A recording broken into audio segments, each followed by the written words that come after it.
New at 10, student loan debt in America is a bubble waiting to burst. That's what many analysts are saying right now. Fox 35's Keith Landry shows us one local professor who's working with students to keep them out of trouble.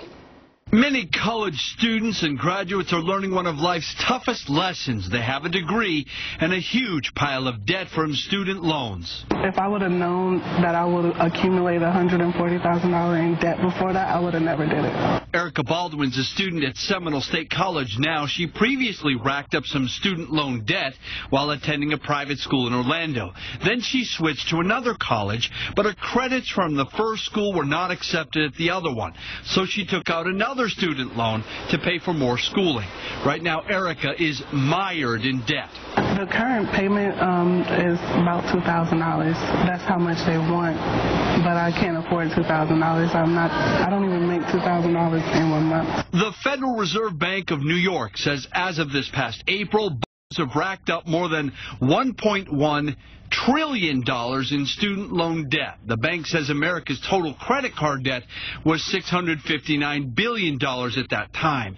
The Economist reports 7 million debtors are now in default on those student loans. I think the bubble is going to burst. It's going to be identical to the housing market. Terri Walsh is an accounting professor at Seminole State. She coaches students to stay out of financial trouble. Professor Walsh believes America faces a student loan debt crisis, and we, the taxpayers, will get hit hard in a few years. Like we had to bail out the car companies.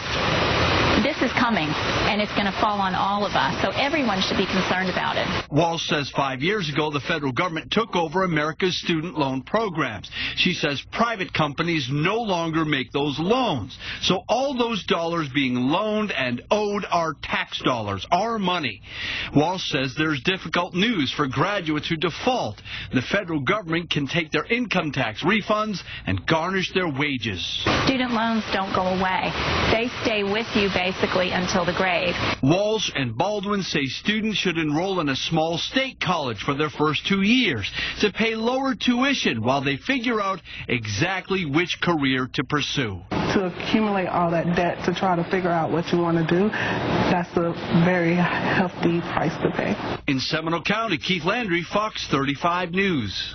By the way, some suggestions to help keep students out of debt. Borrow no more money than your expected starting salary just before graduation. Understand how interest adds up over time. Plus, research scholarships and, you know what, consider a part-time job. I think kids should work a part-time